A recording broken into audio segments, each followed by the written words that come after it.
What's up, YouTube? Georgia Silver Hunter back, and today we'll be hunting $25 worth of pennies, but we're going to break it up a little different today because I get asked the question all the time, what's better, customer wrapped coins or bank wrapped coins? So what I have here is actually $13 worth of customer wrapped pennies and $12 worth of Loomis wrapped pennies, and we're going to do a little versus battle. I know the customer wraps have the advantage because they've got 2 extra rolls, but that's okay. We're going to see which ones produce the most copper and which ones produce the most fines, which would be our wheat pennies, hopefully Indian head pennies, and any kind of variety that may exist.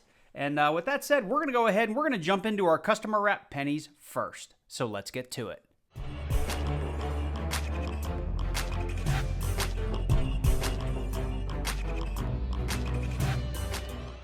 So before we get into those first rolls, I did want to mention I do have a document in the description down below that has all the coins that I look for, no matter the denomination of the coin that I'm hunting, whether it be pennies, nickels, dimes, quarters, halves, it doesn't matter. But embedded in that document is a nice little cheat sheet that has all of the varieties that I look for, and it is a whole bunch of them. Now, there are more varieties, believe it or not, than what I have on this sheet, but this is what I go by, so I always have that sort of here on standby to look at as I go. Of course, I'm going to have my digital scale, which I need to grab here in a second. I think I left it in the other room. And I do have a handy dandy microscope because pennies are really small. And some of these varieties you can't see unless you've got a good 10 or 12 or 15 times magnification on them. So what we're going to do here, just with this first roll, wanted to get that out, have an idea of what kind of pennies we're looking at in these customer wraps. And just judging from the color, I think we're going to have a lot of copper in here. But I'm going to do a quick look. So like that's copper, that's copper. I'm hoping to find a couple of wheat pennies in here. But we will go ahead and pull the copper that's easy to find out.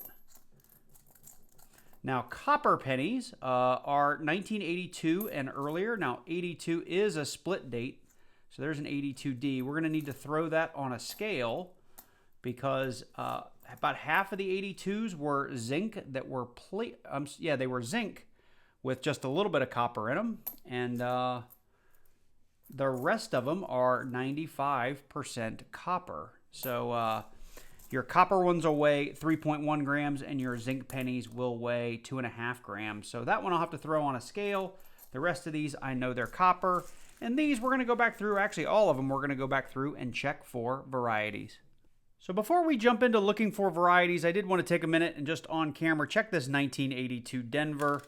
And you'll see here we have 3.1 grams, so we know that belongs in the copper pile. And we'll take one of the newer 2016 copper-plated zinc pennies, and you'll see that weighs in at 2.5 grams. So that's a really easy way to tell if your penny is made of copper or made of zinc. So a lot of times, if they're so beat up that I can't read the date off of them, a lot of times I'll just throw them on a scale and see what they weigh.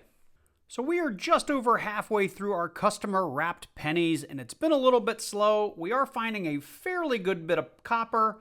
The other thing I wanted to show you is these customer pennies have actually been really pretty disgusting. A lot of them look like maybe they've been sitting in water, maybe, in the dirt somewhere, maybe a coffee can for too long. I don't know, but they've been really, really gross. But like I said, finding lots of copper, no varieties or anything so far, no Wheaties, no Steelies, none of the things we typically look for in our pennies. So hopefully the copper keeps coming and maybe we'll get lucky and find a variety to show off along the way. So we're all the way up on roll 19 of our pennies, and we've come across our first wheat penny of the hunt, and it's definitely seen better days. We've got a gouge here in the rim, and we've got ourselves a 1944, which is a real common year for me to find. But at least we got a Wheatie in the customer rolls, and if you didn't see it already, we did come across a pretty beat up dime along the way as well. So I was shorted a penny, we added a dime, so we made 9 cents on a roll, plus our Wheatie, and we're going to keep on hunting. So we're all the way up here. I think if I did my count right, on roll 21. And if you see here, I didn't have these last time I brought you in, but we found a couple of the 2009 formative years commemorative. And if you didn't know, 2009 was a fairly limited mintage year with 4 commemorative reverses. This one was the formative years, as I said. There was an early childhood, a Capitol Dome, and I think a professional life are the names of them. This one has a DDR, or a double die reverse, where he's got an extra thumb in there. but both of these have been checked and neither one of them qualify, and that's why I didn't bring you in earlier. But here we are on roll 21. I did come across our next wheat penny, and I have not seen the front of this thing yet. It's pretty dirty, but actually decent detail, I guess, on the back. We've got some wear. What do we have? Okay, well, the front is jacked up. Looks like we've got ourselves a 1952S. Let's check that out. Under the scope. Yep, that is definitely a 52S. Now, I don't find a lot of San Francisco mint marks, so at the end of the video, we'll check to see if that is an addition to the book. I can't imagine it being an upgrade, but it'd be cool if we could fill a spot. So we've gotten into roll number 25, and we've come across two of the early childhood 2009s, but that's not why we're here. We've got our first Canadian, or our first foreign, and this one just happens to be Canadian. It's a 1979 and decent shape. I can't remember if this is the young head or the old head. I think it's the young head, but I don't recall. I don't find a lot of Canadian currency, so if you know, let me know in the comments down below. But I do know this is 95% copper, and we will be hanging on to it.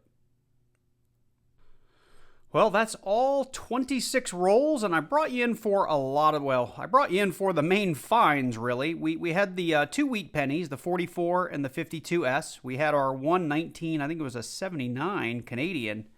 Of course, we had that one dime, and along the way, I did find two of the early childhoods, two of the professional life, and two of the formative years, 2009 pennies that are actually fairly low mintage. So for a half a box of pennies, two wheat pennies is actually really, really low, even for the Atlanta, Georgia area, and honestly, just a little surprising for customer wrap rolls. Now, on the flip side of that, we did end up with a whole lot of copper here, and what I'm going to do, because I think I've only got, let's see here, 2, 4, 6, 8, 10, 12. Is that right? 2, 4, 6, 8, 10, 12. I've got 24 rolls of the Loomis wrapped. So we had 26 of these. So what I'm going to do is take this one out and this one out, and we're going to throw all this on the scale and see just how much copper we have so we can do a fair fight for the copper between customer wrapped and bank wrapped. Okay, so here we have it. There's our scale. We're going to keep it in grams, and hopefully we can actually get all of this weight on without it going over. So we've got about 12.8 grams in the cup, and I'm going to use the same style of cup, or the same cup for both to keep it equal. But let's get these loaded up. So we ended up with 484.3 grams, and remember, 12.8 of that is the cup. But like I said, we'll use the same cup for both customer wrapped and bank wrapped, and we'll see if we can get 484 grams out of those 24 Loomis rolls. So let's jump into those and see how we do. There we go. Now you guys can actually see it. Sorry about that, but it is 484.3 grams. Okay, well, we're going to jump into our $12. That would be 24 rolls worth of Loomis pennies, and see if we can beat two wheat pennies, and I forget the exact number, 480-something grams of copper. And opening this first roll, looks like we're going to have some copper in here at least. And I'm hoping we do a whole lot better on wheat pennies. I'm hearing people lately get, 20, 30, 40 wheat pennies in a box, and that just does not happen for me. There's an 81. I've also gotten comments in some of my videos about how do I hunt pennies, and I hunt them just like everything else. I usually just sort of look at edges to get an idea what's in there, and then I look at the face of every coin to see what date I have. I check my sheet to see if it's a variety that I need to be looking for, and if it is, we put it under the scope. Like this is a 1982. So looking at the two from here, I know it's a large date, and I weigh it to see if it's copper. Hopefully that's showing up on camera, and it's 3.1 grams, so I know it's copper. And from there, if there's any varieties, I'll throw it here under the scope and check for our typical DDOs and DDRs and these kinds of things. And then I set my copper aside. I do the same thing for all of my zinc pennies as well. So it does help knowing which specific years you're looking for. Like the 2015, I know has a DDO and the date. The 2023 has a VDBV down here in the bottom part of the bust. And that I think you can see without a scope. So I don't always scope those. I kind of just flip them in the light to see if I can see it without the scope. But if it ends up being something that either I can't see very well or I just want to double check it, I will go ahead and throw it under that scope. So there's a 1983. Here's a 75, no varieties, so we throw that up on our copper board. Now this is an 82. It looks coppery and it looks like it might be a small date, which it is. So on all of our 82s, especially if they're small date, we want to weigh them. So we are at 3.2 grams, so we know this is a small date, 1982 copper penny. Just checking for any kind of possible DDO. Don't see it. Real quick, I don't think there's a DDR, but just since I have you here, I'll look. Now, I think if you can find an 82D small date, then you've got something pretty special there. If I recall, that's one that I think has been found, but there's only a few in existence. So, what I will do for you is up on the screen, I will put a close-up up here of what the difference between the 82 small date and large date is, just so you get to know the difference. But the way I like to describe it is the large date looks kind of fat and clunky, and the 2 is very well defined. I think that the large date and small date denotation is pretty poor, because honestly, I think the 2 of the small date looks physically bigger, longer. But anyway, I have a 60D under the scope, just checking that because there is a repunch mint mark and a DDO. So nothing there. And as you can see, if you go through a box of pennies like this, it is going to take a good bit of time. And that's why I don't do a lot of penny videos, because I can spend the better part of 4 or 5 hours looking through pennies. And the reality is I have found very, very few varieties in all of that time. So I know a lot of penny hunters, they hunt for just the basics, you know, your wide AMs, your close AMs, you know, a couple of the main DDOs, and then wheat pennies. And that's it, you know, and then maybe they also pull copper. But you can run through a box of pennies that way much, much more quickly, because you're only having to scope a handful of coins. So that's a 74, so that goes on the copper pile, and that is a 98, which we'll check for the wide AM, which we don't have. So apologies if that was painful for you guys to get through, but I've gotten the question a lot of how do I hunt pennies, and that's kind of how I do it. So with that said, I'm going off camera. I'll bring you in if we find anything special. So we are 4 rolls in. I know this because I'm creating stacks as I go here. And we've got our first wheat penny of the Loomis wrapped rolls here. We've got ourselves a 1955 Denver wheat penny. And for those of you that didn't know, the big money penny you want to look out for is the 1955 Philly, which doesn't have a mint mark, that is heavily, heavily doubled. Obviously, this isn't it, and it's not doubled. I don't even think there is a 55D double die. Actually, I know there's not because I'm looking at my cheat sheet. But still a decent looking wheat penny for the hunt. So we're still up here on roll number 5, and we're already tied with those first 26 rolls of customer wrapped. We've got ourselves a 1936. It's an oldie. I actually, when I first saw it, it looked like a 56, but now I have it here under the camera. It is a 36 wheat penny.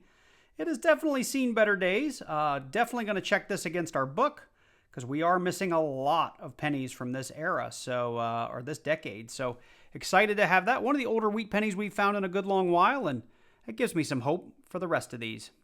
So we are on roll number 12. It looks like I'm doing my math right here, and while the customer wraps brought us some copper Canadian, the Loomis wrapped are unfortunately bringing us some 100% copper-plated zinc Canadian. We've got ourselves a 1998 here, and these are unfortunately past the year where Canada was still making these completely out of copper, or 95% copper. Nonetheless, it's a foreign, so we'll throw it up here on the board. And you can see we have found one of our formative years, 2009s as well. And I've pulled a couple of stunners aside just to check against the book because they're copper and they're gorgeous. So we're on roll number 15, it looks like. And we have just officially beaten our customer wraps. We've got ourselves a 1944 wheat penny. Another one for the board, actually, number 3. So we are on roll 19, and we have come across a really old wheat penny.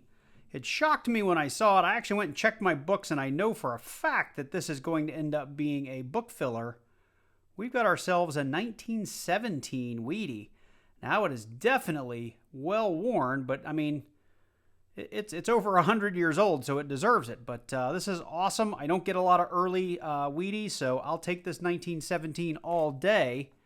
And as you can see, so far these Loomises are doing way better than the customer wrap. All right, so we have finished getting through all of those Loomis wrapped rolls, and I wanted to go through the fines real quick. We wanted to weigh the copper to see which produced more copper, the customer wrap versus Loomis, and talk about the state of the albums for just a second. But quickly to go through our fines in this, in those $12, I think it was, of customer wrapped rolls. We had that 1917 wheat penny, which I have confirmed will go in the book as a book filler. We have our 1936 we found. We had a 1944 and a 1955D. And from looking at the books already, this 55D I think is going to be an upgrade. We did get 3 of the 4 commemorative reverses for the 2009 penny. I have really, really nice versions of these already, so not hanging on to any of them. They'll all go back. And of course, we did have our zinc-plated copper 1998 Canadian penny as a foreign. I did pull 1 upgrade and 1 book filler for my latest book. I'd forgotten I even bought it, the 2014 to current year. So while neither one are in great shape, one's a book filler and one is nicer than what I already have. So let me get the camera set up. Let's go through all this copper. Let's weigh it all out and see how much we got in copper, and we'll punch down our coins into our books. So as a quick reminder, in our customer wrapped, we did have 484.3 grams of copper that we found in those 26 rolls. So we had a couple of more rolls. And to make things even, we did pull out a couple of the rolls to make sure we were comparing the same $12 worth of pennies to $12 worth of pennies between the two. So we need to add those in at the end. I also wanted to remind you that we did get 2 wheat pennies, a 52S and a 44, pretty beat up in those customer wrapped rolls. So from a wheat pennies perspective, the Loomis wrap did better. And of course, in those first 26 customer wrapped, we did get 1 copper 1979 Canadian. But anyway, let's get in. We're going to use the same style of cup, should weigh about 12.4 grams. Let's get those all loaded up and see how much we have. Actually, let's do it like we did last time. We'll put the cup on here. So it looks like at 515 grams, even the Loomis wrapped pennies are doing better than the customer wrapped. So let's get a total weight here, and I'm going to write this down. Let's get a sheet of paper. So we had 515 here. And I'll give you a total up on the screen in a minute of how much this copper is actually worth. Ooh, I missed one. Look at that. It's not even 515. It is 518.1. And we'll put the customer wrap back on here at 484, and we'll add in the ones that we had to take out to get a total weight. That's 527.6 for a grand total of 7. That's 15. That's 4. 1,045.7 grams, and I'll throw up on the screen how much that is in copper weight based on coinflation, based on coinapps.com. I have no idea how much that is because I don't know the calculations in my head, but I'm sure it's pretty darn good. As for our books, we're going to go to our 1909 to 1940. This book is very, very sad. We have very few holes filled, and I'm very excited to say that we do have something for this book, which we rarely do. And granted, it's in horrible shape, but we have a 1917, which clocks in at 196.4 million. We have, let's see here, in the 1941 to 74 book, we do have something for this one. The 44 is not an upgrade. The 36, by the way, was also not an upgrade because I checked that in advance. But I do believe this 55 Denver is a nicer coin than what I have in this book. And this second volume, come on, it doesn't want to come out. This is why I hate these folders. It's nearly impossible to get these coins out. And then once you've popped them in and out a couple of times, it's nearly impossible to get the new coins to stay in. All right, but this book actually looks pretty darn good. We've just got a handful of spots left, and we've got a lot of stunners from 59 up to 74 with a couple of exceptions. Then the next book we're going to jump to actually is all the way up to our brand new book. we've got that 2016 Denver that's going to get popped in. And we're going to pop this 2016 out and put that in because we got a little bit nicer coin there. So I'm still missing the 2014D. And it's not that I haven't come across one. It's just that I bought this book, I don't know, right before I did my last penny hunt. And I forgot I had it. So I didn't look for a 2014D during this hunt. I'm sure I came across one. So with that said, that is the end of our hunt. You know, I think from a wheat penny find, it's a pretty sad day. We only found 6 wheat pennies, a couple of Canadians. Here's my other Canadian over here. And typically I see people on YouTube finding a lot more wheat pennies in their boxes, but this is what it is. I'm right now finding somewhere typically between 6 and 10 wheat pennies in a box, which is really, really slow. And the varieties I rarely find. Mainly, it's a giant hunt for copper, which I do still find a lot of. So anyway, if you enjoyed this video, let me know in the comments down below. Click that like button while you're down there. If you're new to the channel and you like coin roll hunts or talking about gold and silver, make sure you do click on that subscribe button. Then click that little bell and select all so you get notified each and every time I release a new video. Special shout out to my channel members. Thank you guys for supporting the channel each and every month. It means a lot. I really, really appreciate it. I'm filming the end of this video here Wednesday before Thanksgiving. Hopefully we'll get it out this afternoon. And I hope you guys all enjoy your Thanksgiving break, enjoy your Thanksgiving holidays, assuming you celebrate it, and you take care of yourself and your family. Anyway, with that, I look forward to seeing you guys in the next one.